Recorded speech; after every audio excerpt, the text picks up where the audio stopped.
Hello students, my name is Mrs. Rati Pillai and I'm a teacher at Palatilak Vidyalaya English Medium School. Uh, Today, this is going to be our sixth session where we are going to deal with the topic of information transfer. This is question number 6A and it comes as question 6A, A1 or A2. A1 is verbal to non-verbal. A2 is non-verbal to verbal.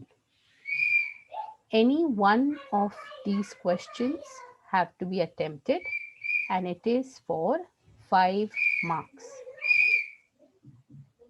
So what is information transfer? Information comes in different forms. There may be a passage providing information. There could be a table providing details or some statistical data. When we use the basic information from a source and present it in a different form, it is called information transfer. The idea is to ensure that the information transferred is done with total clarity and completeness. There are different ways in which information can be transferred from one form to another. Now, information transfer questions include interpretation of verbal to non-verbal and vice versa. So when you're talking about verbal to non-verbal, it includes maybe a passage will be given, a paragraph will be given, and you have to change it into a non-verbal, that is some diagrammatic representation, or it has to be where less words are used. And when it is non-verbal to verbal, some diagram is given and you have to convert it into a paragraph. Okay, so let's see then. Verbal to non-verbal include converting a passage, paragraph, etc. in a tabular form, web diagram, flow chart, pie diagram, etc. Whereas non-verbal to verbal include converting a tabular form, web diagram, flow chart, etc. into a paragraph. Now, there are some points to remember when you solve this question of information transfer. So, like it was told earlier, information transfer questions include interpretation of verbal to non-verbal or vice versa. It is important that you remember this. Then, most importantly, when you solve information transfer question, it is important to observe and read the matter provided thoroughly, completely. Okay, understand the gist of the matter conveyed and express in your own words. Now, if it is a paragraph which is given to you and you have to convert it into any diagram, a non-verbal form, it's important that you first understand what is given in the passage, look for the key words, identify the key words, and then see to it that you include those keywords in your diagrammatic representation. Very important that you use pencil for drawing, while the content that is there should be presented using a pen. Also, if you are given a non-verbal part, that is some table or some diagram is there and you have to write a paragraph on it, refrain from adding any additional information but include all the points which are provided. Okay, let's see ahead then. So A1, verbal to non-verbal. The marking scheme is something like this, where you get 1 mark for the title, 2 marks for covering all the points, 1 mark for the appropriate layout. Like layout will include, like I told you, how you have ensured that you've made the boxes, the circles, the lines properly with a pencil. You have followed the expected pattern, the layout which is there, that gives you 1 mark. And then the overall presentation.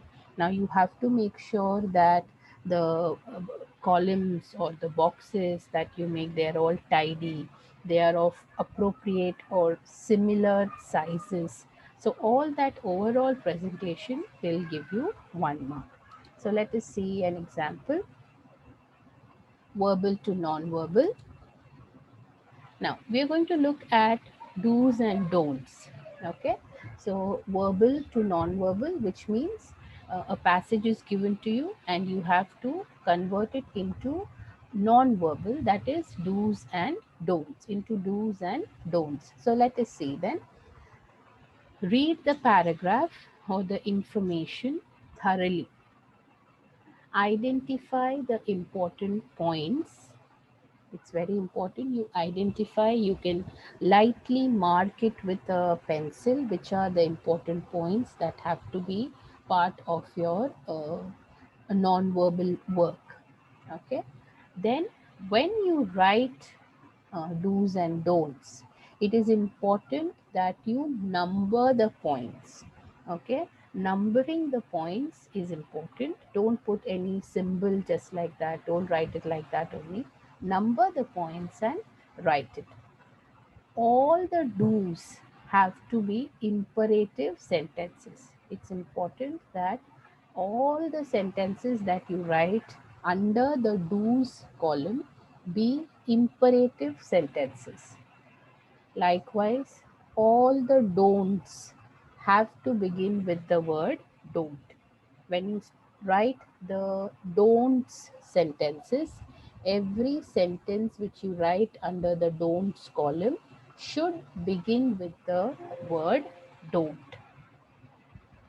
Draw proper columns and let both the columns have equal number of points. Now here's an example. Read the given paragraph and write in the form of do's and don'ts. Now let's read the paragraph first. We must take proper care of our hair. Healthy hair looks beautiful and makes us look good. It is important to keep our hair clean by washing it regularly with soap or shampoo. At the same time, washing our hair too often can spoil our hair. It can make it dry and brittle. To have healthy hair, we must eat a balanced diet which provides nourishment to our hair and skin. We should avoid hard chemicals and dyes. We should not expose our hair to the sun during the hottest time of the day. If we follow a healthy regime of yoga and breathing exercise, we can enjoy healthy hair for a long time. We should eat green leafy vegetables and avoid intake of fried food items. Now here if you see, they have given certain points which definitely are key points, but there are also some kind of repetition happening. Like if you see, eat a balanced diet, then they're saying eat green leafy vegetables. Okay, so what you must understand is you can club these points together, you can make them into one sentence and also write. And also, if you see, read the given paragraph and write in the form of do's and don'ts. But it is important that you give the work a title. Okay, whether it is mentioned or no, give the work a title. So for this paragraph, if you have to write the do's and don'ts, it will be something like this. The title: methods of hair care. Under do's: wash hair regularly, eat a balanced diet, follow a healthy regime of yoga and breathing exercise, eat green leafy vegetables. Under don'ts, you could write: don't wash hair too often, don't use harsh chemicals and dyes, don't expose hair to the sun during the hottest time of the day, and lastly, don't consume too much fried food items. Okay, now let us look at one more example. That's tree diagram. Now, what is a tree diagram? A tree diagram is a diagram that usually branches from a single stem. It is a diagram with a structure branching, that is connecting lines. Now, for explaining what is the tree diagram, first let us read one passage. Read the following passage and draw a tree diagram. Soil erosion is a gradual process of movement and transport of the upper layer of soil. Soil erosion can occur due to natural and man-made reasons. Natural reasons of soil erosion includes water, air, fire, etc. Man-made reasons for soil erosion mainly includes pollution, excessive cultivation, overgrazing. The most effective known method for erosion prevention is to increase vegetative cover on the land. Okay. Now here you must understand they have given us about information on soil erosion, and it mainly caters to the different reasons for soil erosion. Okay, so when we first write the title, all right, the title would be causes of soil erosion. So you're heading the first box, that's the main stem for the tree diagram, will be causes of soil erosion.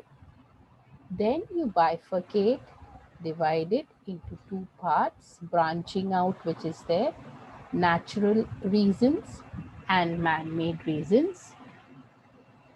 Under natural reasons, you write what are the natural reasons that is mentioned in the passage: air, water, fire. And man-made reasons mentioned in the passage: pollution, excessive cultivation, overgrazing. Now here you should remember that all these branching out that you do, all the lines that are there, they have to be straight lines.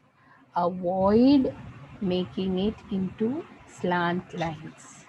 Okay, so keep the lines straight lines, and accordingly, properly that is why if you see when we spoke about marking scheme, there was that appropriate layout. So this is what your appropriate layout should be. So it should have the title, it should have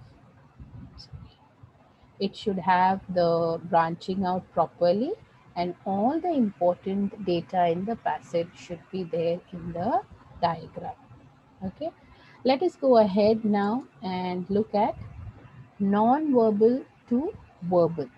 Okay, so when you have some tabular information, diagram, and you have to write it, convert it into a passage, what is the marking scheme like? Firstly, the title will give you 1 mark.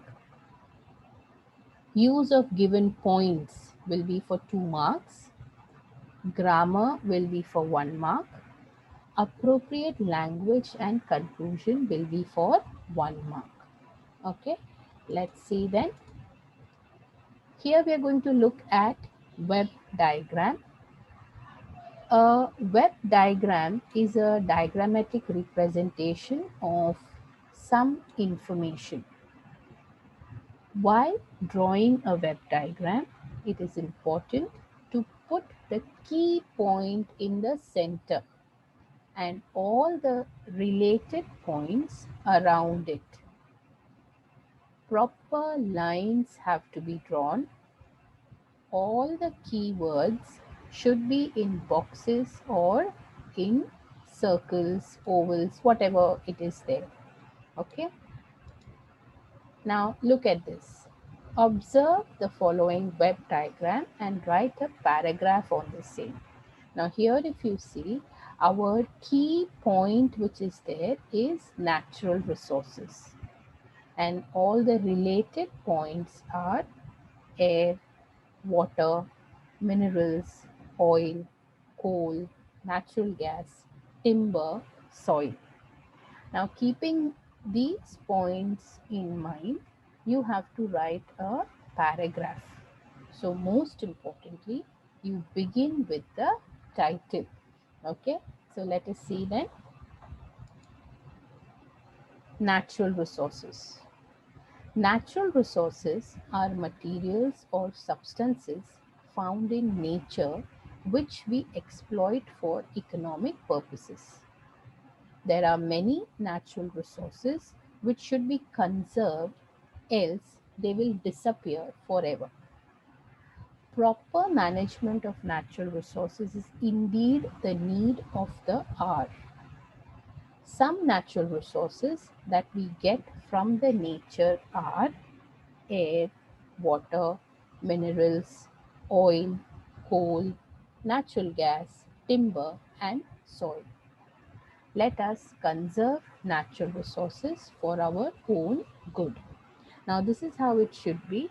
You begin with some understanding, what your understanding of the given key point is.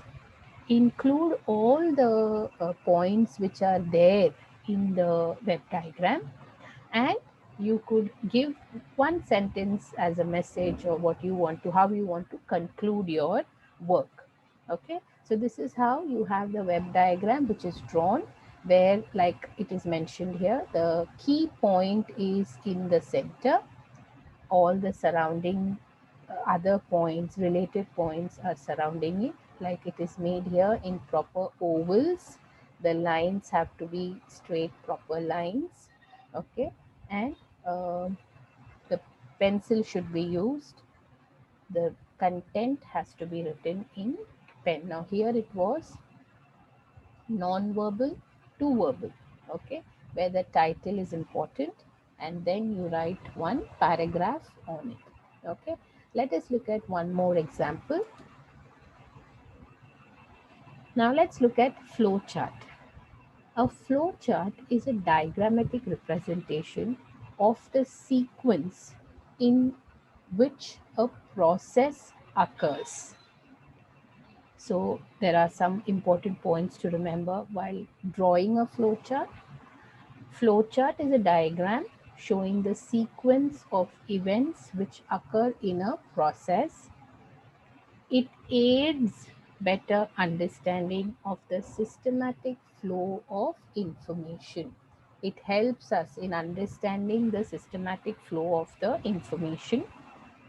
Flowcharts are represented diagrammatically with the help of boxes. The boxes contain the description of various actions. Arrows are drawn between the boxes. Here, the arrows should indicate the right direction to the reader, else it will be difficult to decipher the right sequence of the action. It's very important when you are drawing a flowchart that the arrows that you make, it should indicate the proper flow of the sequence. If the arrows go wrong, it will be difficult for the reader who's reading the flowchart to understand that what the process is. So very important that you follow the proper method of drawing the flowchart. Now here we are going to look at a flowchart and how to take it or write it into a paragraph. Okay. Now this is the flowchart which is given. Uh, Transfer the information given in the flowchart into a paragraph. Take some boiling water, dissolve coffee powder and sugar in it. Blend the coffee mixture and milk. Add a dash of cream and top it with some crushed ice. Continue blending till the froth appears. Add some more cream at the top. Serve chilled with a smile. So now this tells us that this is the steps which are involved in preparing cold coffee. So the title will be a recipe to prepare cold coffee. Okay. Now you have to begin then given above. Now here because the picture is above, we write it as given above. Otherwise you have to write given are the steps, or the flow chart gives the steps to make delicious cold coffee. The first step to make good cold coffee is to dissolve coffee powder and sugar in boiling water. This has to be followed up with blending together the coffee mixture and milk. Once the blend is ready, we should add a dash of cream and some crushed ice. Blending has to be continued till the mixture becomes frothy.